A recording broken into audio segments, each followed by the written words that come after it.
In just a moment, you'll hear James Stewart as the six-shooter.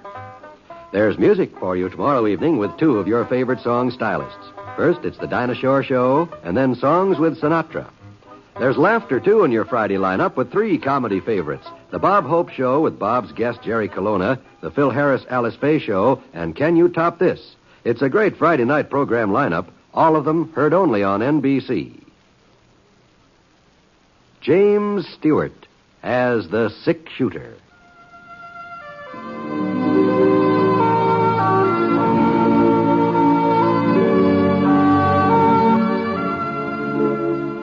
The man in the saddle is angular and long-legged. His skin is sun-dyed brown. The gun in his holster is gray steel and rainbow mother of pearl. Its handle unmarked. People call them both the six-shooter.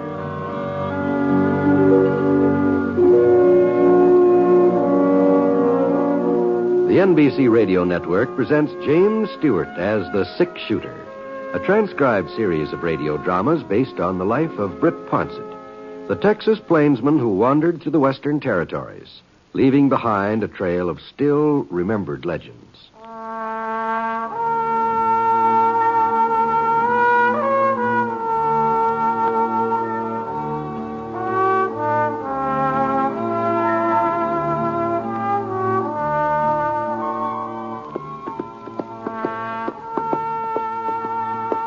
It was about 7 o'clock on a Saturday evening, and I was riding down the east trail that led from Castle City over to Crown Ranch.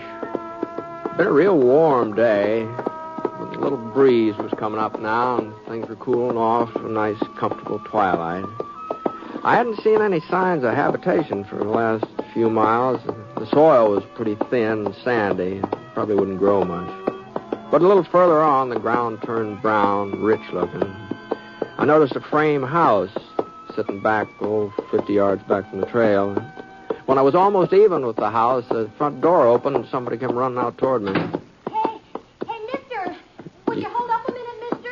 Young boy, it looked like, about 15, 16, wearing blue jeans and a checkered shirt and a little peaked cap pulled down over his ears. Whoa, Scar. Whoa, boy. Howdy, son. What can I do for you? You come from town, mister? That's right. You didn't run across Friendly DeWitt on the trail, did you? Friendly DeWitt? You know him, don't you, mister? He runs the Traveling Mercantile. How's that? Oh, sure. We're too far out to get into town very much, so he brings around a wagon load of goods every once in a while. I just don't know what we'd do without him. Well, don't stand out there all night jawing. Just find out about Friendly, like I told you. The gentleman ain't seen him, ma'am. Oh, shut up, Fern. You can wear something else if you have to. The supper dishes are waiting, Cindy Lou. What was that she called you? Cindy Lou? But that's a girl's name. Oh. In this light here, and the way you were dressed, I sort of thought maybe you were... It don't matter. Thanks again, mister. So long. So long. Cindy Lou. Well, I gave Scar a little touch of my heel. Let's go. Come on, boy. We started off. I figured I'd had about 8 miles to go before I'd reach the Crown Ranch. I hadn't been through this part of the country in quite a spell. But I was pretty certain Floyd Prince would remember me from the old days. He'd sign me on for the summer if he had an opening. Come on, Scar. Come on. It was about 15 minutes later, and I came to the fork in the trail. I saw a wagon rolling along from the south. It was some wagon, too. Almost twice the size of anything I'd ever run into before. And the way the canvas bulged out, it looked like it was loaded to the brim. Well, it stood to reason that this was the Traveling Mercantile that Cindy Lou had mentioned. Whoa, Scar. Whoa. Whoa, Peggy. Easy now. Easy there. Howdy, friend. Good evening. You're, Mr. DeWitt, I take it. You take it right, sir, except for that Mr. part. Just call me Friendly, like the rest of the folks. A friend in need is a friend indeed. Something you needin', mister? No.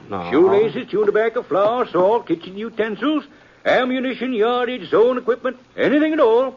Just you name it, I got it. Here in my wagon. Yeah, it sounds like quite an assortment there. Oh, that's only a part of it. I didn't even touch on my medical supplies. Oh. Old Doc Barstow's painkiller, Seth's simple all-purpose salve, Miss Jenny's bunion plasters and corn removers. You got any corns that's troubling you, mister? They're just the thing. No, I don't do too much walking. Oh.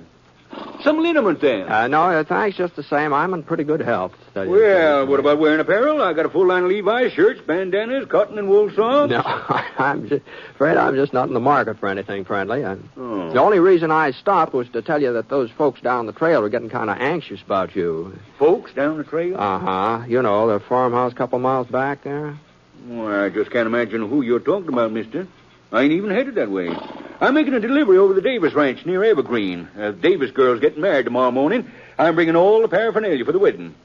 You sure somebody in this neighborhood's looking for me? They seem to be. I don't know the family's name exactly. The girl I bumped into is called Cindy Lou. Well, that must be Cindy Lou Ames. But why would... Great yellow pumpkins. Hattie Ames. That dress she ordered for her daughter Fern. What time you make it out to be, mister? I ain't unpacked my shipment of alarm clocks yet. Oh, it must be 7:30. Well, maybe I can get there before they leave.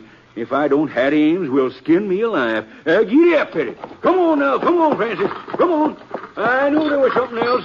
And I was working on that dress only this morning, too. Shortening the hem. So long, mister. Hope you enjoy the square dance. Dance? What are you... Come on, Scar. Come on.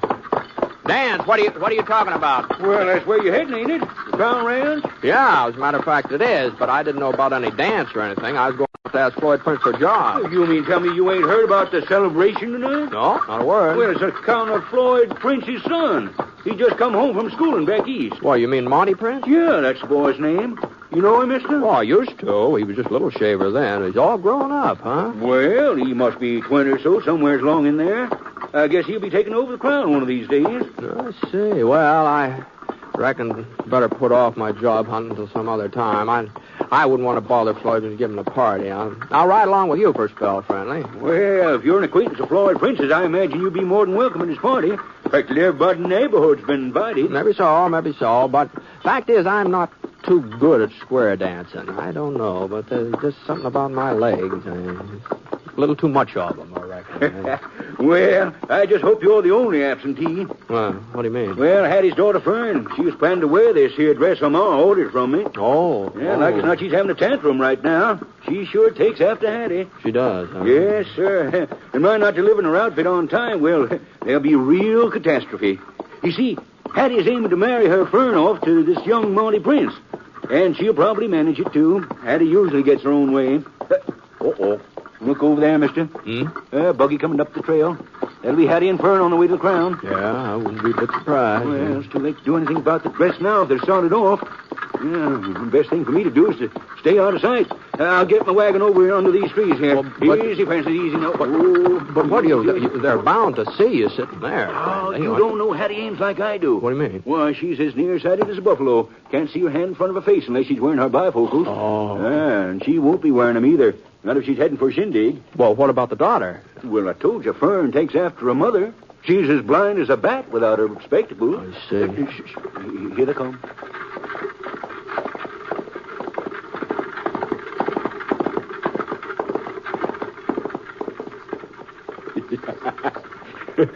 There. What did they tell you? Oh, doggone. They never even glanced over toward us, did they? No, not a glance. Well, I guess I might as well mosey over to the Davis Ranch. Nice meeting you, Mr. No, I'm sorry, friendly. I meant to introduce myself. My name's Ponsett, Brick Ponsett. Oh, why, Mr. Ponsett, I didn't recognize you. Oh, no reason why you should, friendly. No reason you should. Well, I heard so much about you. And that gun. Here, Mr. Ponsett, here. I got me some samples of a new hair tonic. Smells real elegant, too. Maybe you'd like to try it. They say it'll grow fuzz on... Not that there's anything matter with your hair, you understand. Well, my supply's kind of decreasing. A little tonic might be very handy. All right, sir. Just a second now. I got it right back here. Here it is. Yeah, thanks, friendly. My pleasure, Mr. Ponsett. My pleasure. Well, Say, I just happened to think, what happened to the other daughter? Well, that buggy that just went by, there were only 2 women in it. Now, the girl I met back at the farm, she wasn't Oh, you mean Cindy Lou? Well, she wouldn't be going to Prince's dance. She wouldn't have. No. You see, Hattie ain't got much use for her. Cindy ain't Hattie's real kin. She's just stepdaughter. Oh. Yeah, Hattie and Fern, well, they just seem to go out of their way to make things miserable for her. Like this here dance, for instance. Everybody knows that Monty Prince and Cindy Lou used to be real friendly when they was kids. Well, she'd probably give her eye tooth to go to that party tonight, see him again, but, well... It's too bad she can't. Yeah, but there's nothing anybody can do about it. Why, she don't even have a dress to her name. You know, I've got a hunch she'd be real pretty if Hattie ever allowed her to fix herself up. Well, she seemed a mighty nice-looking girl to me. Yeah, sure is. Yeah. What's the matter? Why shouldn't Cindy Lou go to that dance tonight? With all the stuff in this wagon, I could fix her up so she'd be the prettiest girl there. Oh, maybe you could, Friendly. Maybe you could. It'd sure be a good trick to play on Hattie and Fern.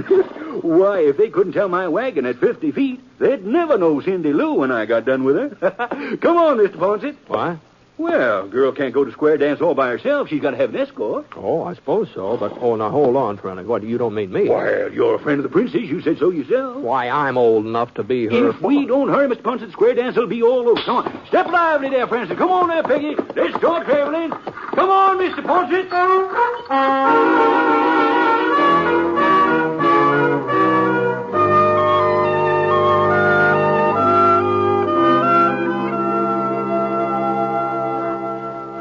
Don't understand, Mr. DeWitt. You mean you want to loan me a dress? And all the trimmings, Cindy Lou. Before I get done with you, you'll be so dooted up that your own stepmother won't recognize you. And you want to take me to the dance, Mr. Ponset? Yeah, sure. That is, if you want to go. Yeah. Well, that's right kindly of you both, but the fact is, I don't have no interest in attending the doings at the Crown. Oh, you don't, huh? Well, in that case... I don't know where you ever got such a notion, Mr. DeWitt. As if I cared anything about seeing Monty Prince again. Why, I haven't even thought of him since he went away to school. Not once. Well, I reckon your stepsister Fern's done some thinking about him. A lot of good it'll do her. Monty wouldn't look to... I mean, it's none of my business, one way or the other. No, I guess it isn't. I'm sorry we bothered you. Let's go, Friendly. Okay, Mr. Ponset. Night, Cindy Lou. Mr. DeWitt. Was there something you wanted, Cindy? I guess maybe I'm acting kind of ungrateful. I mean, well, you both did put yourself out for me, and it was real generous of you to do it. I don't suppose it would do me no harm to go to that square dance. For a little while, anyway. If you really want me to. Well, now, that's more like it. Let's see now. The first thing we got to do is find a dress. You come on out to my wagon, Cindy. We'll pick something that'll make you look like a princess. Yes, sir, a real princess.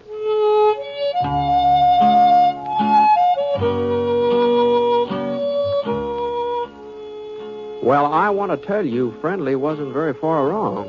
That's just exactly how Cindy Lou looked when she came out of that bedroom about half an hour later. And for a minute, we just stood there, just not saying a word, just staring at her. Is something wrong? Don't I look good enough to go to the dance? Good enough? Why, Cindy Lou, you're as pretty as a picture. Ain't you, Brett? Why, she sure is. Well... If you're all ready, Cindy. Well... There's just one thing. We forgot the shoes. Shoes? I don't have any party slippers of my own. Oh. Well, you see, Cindy Lou, that's about the only item I don't stock in my wagon. I guess you can make do with the shoes you're wearing, can't you? Oh, I don't see how. I mean, well, look at them yourself. Yeah. No. No, wait. I am carrying one pair of fancy slippers. They're part of the Davis girls' wedding outfit. Well? Oh, no. I couldn't loan them to Cindy, though. I got to leave for the Davis ranch as soon as you two start off for the dance. I promised I'd be there first thing in the morning, and it's a good 8 hours drive in that wagon of mine. Oh, I see, yeah. Well, it was real nice of you both, anyhow. I'll never forget what you tried to do for me and how I felt when I put on this dress. how wonderful. Now, hold on, Cindy. Hold on. It's all right. Just let me do some figuring here. Let's see. If I was to leave here by midnight, I could be at the Davis place along about 8 a.m. That ought to be early enough. Well, there ain't no reason why you both couldn't be back here before 12 o'clock, is there? No reason at all. Well, then I guess the next thing to do is to find out whether them slippers will fit or not. I'll bring them right in. Well, I just don't know what to say, Mr. Ponce. Nothing like this has ever happened to me before. It all seems like something out of a storybook. You know, Cindy, I was just thinking the same thing. Well, here you are, Cindy. Try 'em on. Gee, they sure do look small, don't they? Yeah. You think you can make it? Oh, I don't... Oh, there. Oh, it is kind of tight, but... Well, try the other one. If you can get one on, the other ought to go, too. There. Good. Now, you going to be able to walk all right? Oh, I'll be able to walk all right, Mr. DeWitt. The way I feel I could almost fly. Well, then you better get started. You won't have too long to the dance, you know. And don't forget, Brett, you got to have her back here by midnight. Don't worry, friendly. I won't forget.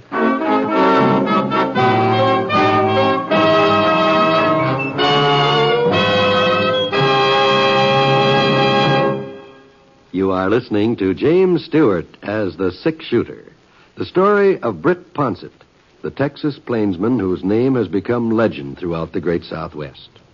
Now, Act 2 of the story called When the Shoe Doesn't Fit.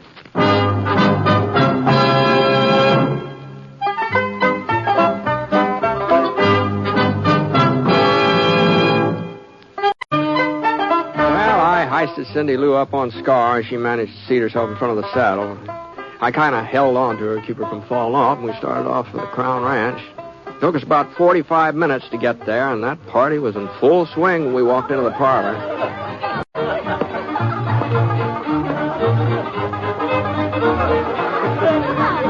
Rope your cow and brand your calf. Bring your honey an hour and a half. Floyd Prince came over to the door when he saw us and told me we're more than welcome. He's real nice, considering I'd invited myself. I sort of managed to avoid mentioning Cindy Lou's name, and what with all the hubdub, Floyd didn't seem to notice that I hadn't introduced her properly. But Floyd's son, Monty, well, he didn't wait for any introduction. He just took one look at Cindy, and that was the last I saw of her. As far as I could tell, the other girls at the party were just completely out of the picture from then on. I waited until there was an intermission and the dancing, and then I moseyed over to the punch bowl. Oh, can I help you, Mr. Ponce? Yes, ma'am. Thank you. I'm Mrs. Ames, Hattie Ames. Oh, how do, Miss Ames? Oh, Fern, over here, dear. I want you to meet somebody. This is my daughter, Fern, Mr. Ponce. I'm pleased to meet you, Fern. Well, speak up. Fern's sort of shy. Yes. Oh, by the way, that young lady that you brought to the party, she doesn't seem to be spending much time with you, does she? Oh, that's the trouble when a man brings a pretty girl to a dance. He's apt to find himself all alone. Fern, stop your fidgeting.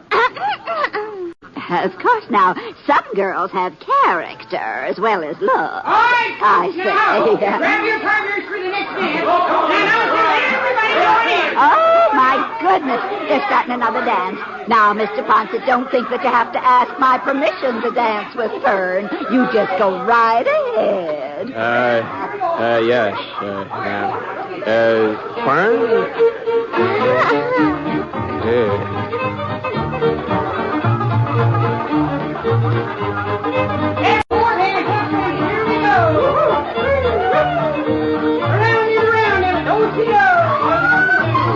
Like I said, I'm not much of a square dancer, but there just didn't seem to be any way of turning Fern down. Well, I guess I should say there wasn't any way of turning her mother down.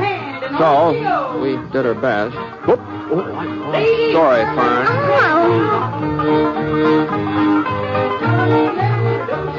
As the evening wore on, it didn't look like she had any other partner lined up. Well, I figured it was up to me to sort of fill in. Whoop, whoop. Oh, I sure didn't mean to kick you, Fern. There's one thing about her, though. She sure didn't talk a man to death. And somehow the time passed, and the next thing I knew, it was after 11 o'clock. Now, that meant Cindy and I had to be starting home, so I looked around for her, but she wasn't in sight. I excused myself from Fern and headed out the front porch. Yeah, Cindy was there all right. The thing that surprised me was she was all alone. Looked like she'd been crying. Cindy. Oh, Mr. Ponset. What, are you all right? Oh, I'm fine, just fine. Where's Marty? I don't know. Well, maybe you'd better find him and say good night. I never want to see him again. Not as long as I live. Oh. Well, what happened? I thought you two were hitting off real good. I thought so, too, at first. While we were inside dancing, everything was just wonderful. And then, all of a sudden, he started acting like he didn't care about me at all. Said he couldn't be spending all his time with one girl. He had to dance with some of the others. Mm-hmm. Well, after all, the party is in his honor. And that ain't all, Mr. Ponset. He didn't even know who I was. Well, didn't you tell him? Well, I thought sure he'd know. I never figured he'd forget me, not in just a few years. Well, you've changed, Cindy, and the way you're all fixed up tonight. Oh, that wouldn't matter. Not if Monty really liked me. I'd never forget him. I'd know him no matter how much he changed or how he dressed. Well, all you had to do was just tell him who you were, you know. No, I just couldn't. And you mustn't tell him either. You've got to promise me you won't. Now, please, Mr. Ponset. Mm-hmm. Well, if that's what you want. Well, I think maybe we'd better leave. Yeah. Well, I'm ready. You got everything? I guess so. Why? I don't know. I just thought maybe you'd lost one of your slippers or... My slippers? Whatever gave you that idea? I don't know. I just sort of crossed my mind somehow. Never mind. I'll get Scar.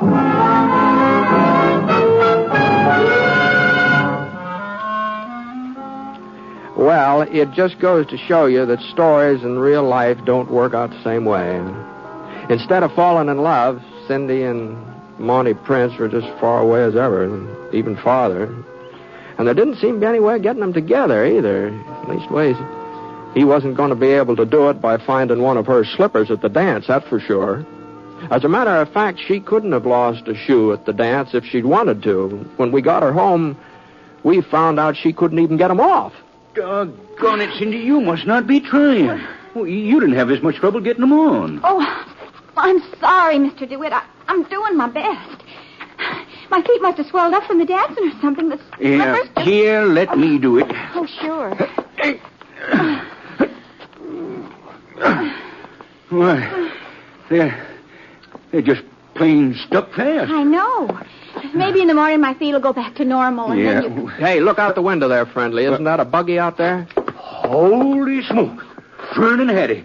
So long, Cindy. Bye, Britt. Oh, wait a minute, friendly. I don't want them catching me here either. But what about the slippers and the wedding tomorrow? The bride's wearing a long dress, reaches clear down to the floor. She can get married in the bare feet if she has to. Well, thanks for everything. Good night, Cindy. I'm sorry things didn't work out better for you, but good night.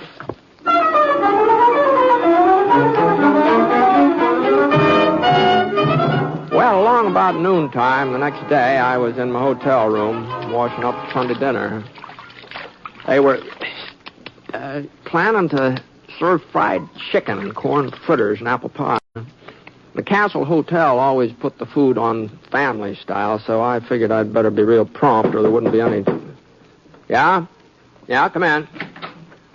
Oh, Monty. Oh, what are you doing in town? I came to see you, Mr. Ponset. Oh, is that so? It's about that girl you brought out to the Crown last night. Well, I sort of had the impression you weren't too interested in her. Oh, I'm interested, all right. I wish I wasn't, but I am. How's that? Well, you see, Mr. Ponset, before I went back east, I was Well, I was real fond of another girl. Cindy Lou Ames, her name is. Oh. And we sort of promised that we'd wait for each other. But last night, that girl with you, well, she sort of made me forget Cindy. She did, huh? For a while, anyway. And then I remembered, and I felt real bad because it didn't seem like I was being fair to Cindy. So I went inside and I left the other girl to herself. But doggone it, all night long I kept thinking about both girls, and they sort of got mixed up in my mind. I couldn't even keep them straight. Uh-huh. Yeah. You've got quite a problem there, haven't you? Yeah. Excuse me. Good morning, Mr. Ponset. I finally managed to get... Oh. Cindy Lou. Hello, Monty. Golly, it's good to see you. I was hoping you'd be at the dance last night. Were you? You know, you haven't changed a bit. No, I guess I haven't. They're in this paper bag, Mr. Ponset. Those things I borrowed last night. Oh. I thought maybe you could return them to Mr. DeWitt for me. Well, I'm not sure I'll be running into him again, Cindy. Here, Mr. Ponset. Now be careful. Don't drop... Oh, Mr. Ponset. Oh, doggone it, Cindy. I just sort of slipped out of my fingers. Well, here, I'll put these party shoes back in the sack. There. Well, goodbye, and thanks. Goodbye, Monty. Cindy, wait a minute. Where'd you get those shoes? I don't know what you mean. Why, they're the same ones they're exactly the same. Cindy Lou, you were at the square dance last night. You and that other girl... Why, there wasn't any other girl. It was you. No wonder I couldn't get you straightened out in my... What are you talking about? Tell her, Mr. Ponset, what I told you just before she came in. Well, I think maybe you better tell her yourself, Monty. As a matter of fact, I'm kind of anxious to get downstairs while there's still some fried chicken left, so... Now, you listen to me, you'll Cindy. excuse I've me. been in love with you ever since I can remember. I don't believe it. Well, it's true. And it doesn't matter what kind of a dress you wear or how your hair is fixed or...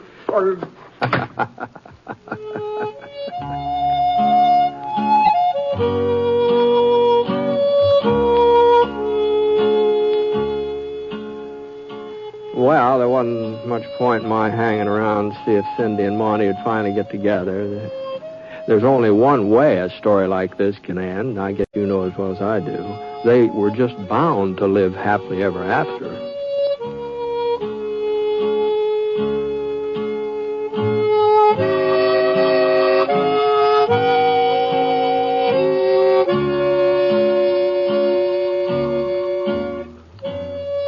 The Six Shooter is a transcribed NBC Radio Network production in association with Review Productions. It is written by Frank Burt and is based on a character created by him. Mr. Stewart may currently be seen in the Universal International picture The Glenn Miller Story.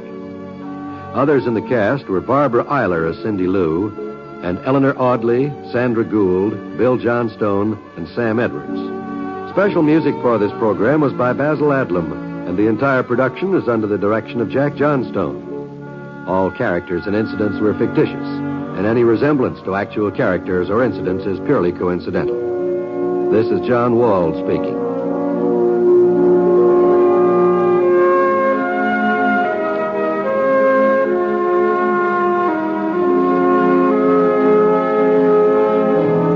Hear MacDonald Carey in Jason and the Golden Fleece tonight on the NBC Radio Network.